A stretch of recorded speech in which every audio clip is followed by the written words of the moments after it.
नमस्कार। चलिए आज एक ऐसे शब्द की बात करते हैं जिसे हम सब एक अटल सच्चाई मानकर चलते हैं, और वो शब्द है असंभव। पर क्या ये सच में एक हकीकत है या सिर्फ हमारे मन का एक वहम? आइए जरा गहराई से देखते हैं। तो यहां पर जो मेन आइडिया है वो ये है कि असंभव कोई फैक्ट नहीं है, ये तो बस एक थ्योरी है।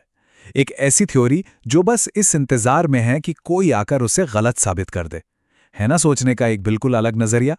तो सवाल उठता है कि जब कोई इस सोच को, इस कल्पना को चुनौती देता है, तो होता क्या है? होता यह है कि हमें कुछ ऐसी मिसालें देखने को मिलती हैं जो दिखाती हैं कि जब इंसान ठान ले तो कुछ भी मुमकिन है। तो चलिए इतिहास में चलते हैं और कुछ ऐसी मिसालें देखते हैं जहां बड़े बड़े एक्सपर्ट्स की बातों को पूरी तरह से गलत साबित कर दिया गया। जरा ये सुनिए। 1955 में एक बहुत ही माने हुए वैज्ञानिक थे, डॉक्टर ली डी फॉरेस्ट। उन्होंने पूरे यकीन के साथ ये ऐलान किया था कि इंसान के लिए चांद पर पहुंचना नामुमकिन है। उनके हिसाब से धरती ही विज्ञान की आखिरी हद थी। सोचिए जरा। लेकिन मजे की बात देखिए, इस भविष्यवाणी के सिर्फ 14 साल बाद 1969 में नील आर्मस्ट्रांग ने चांद पर अपना पहला कदम रखा और उस असंभव शब्द को हमेशा हमेशा के लिए इतिहास में दफन कर दिया। तो पता ये चला कि विज्ञान की सीमा धरती नहीं, इंसान की सोच थी। और ये सिर्फ एक अकेले वैज्ञानिक की बात नहीं थी। एक और बहुत बड़ा नाम, लॉर्ड केल्विन, जो खुद एक महान वैज्ञानिक थे, उन्होंने कहा था कि हवा से भारी कोई भी मशीन उड़ ही नहीं सकती। उनका तर्क भी सीधा था, ग्रेविटी उसे नीचे खींच लेगी, बात खत्म। पर राइट ब्रदर्स को ये सब कौन समझाता? उन्हें तो बस एक धुन सवार थी। उन्होंने साइकिल के पार्ट्स से एक दो नहीं बल्कि पूरे 16 साल तक मेहनत की। न जाने कितनी बार गिरे, कितनी बार असफल हुए, और आखिर में उन्होंने इंसानों को पंख दे दिए। उन्होंने ये साबित कर दिया कि अगर इरादा पक्का हो तो फिजिक्स के नियम भी बदले जा सकते हैं। यहां एक बहुत ही मजेदार मिसाल दी जाती है एक ततैये की। विज्ञान कहता है, मतलब एरोडायनामिक्स के हिसाब से, ततैया उड़ ही नहीं सकता। उसके शरीर के मुकाबले उसके पंख बहुत छोटे हैं।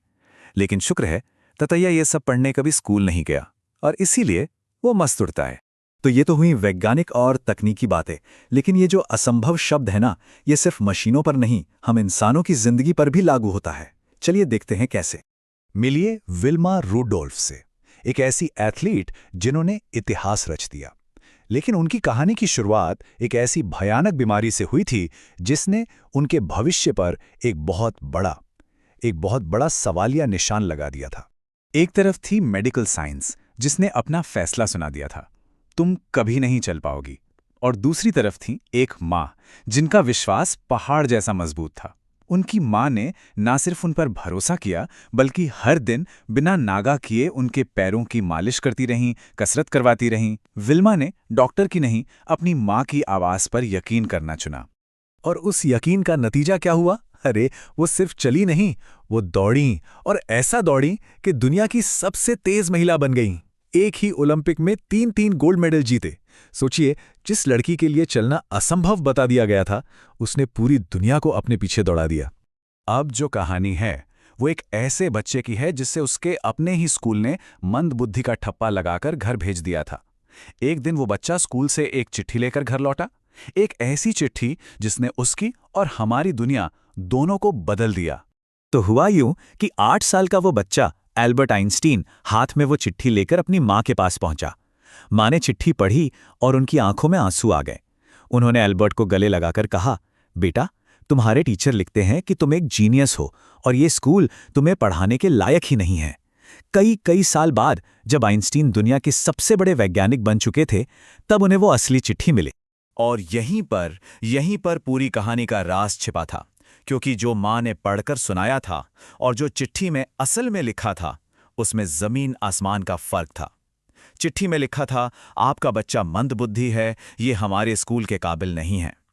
लेकिन एक माँ के कुछ शब्दों में उस बच्चे की हकीकत को हमेशा के लिए बदल दिया और दुनिया को एक जीनियस दे दिया। तो इन सारी कहानियों से क्या समझ में आता है? आखिर सबक क्या है? मुझे लगता है संदेश बिल्कुल साफ है। हमने देखा कि कैसे बड़े बड़े एक्सपर्ट्स गलत हो सकते हैं, कैसे डॉक्टर का कहावा आखिरी शब्द नहीं होता, और कैसे दूसरों का विश्वास एक नई हकीकत बना सकता है। पर सबसे जरूरी बात यह है कि सबसे ताकतवर आवाज वो होती है जिस पर हम खुद यकीन करने का फैसला करते हैं। तो आज का जो सार है वो बस इतना सा है, कभी भी उस आवाज पर यकीन मत करना जो ये कहती है कि कोई कुछ नहीं कर सकता। अपनी कहानी खुद लिखनी है और उन्हें गलत साबित करना है।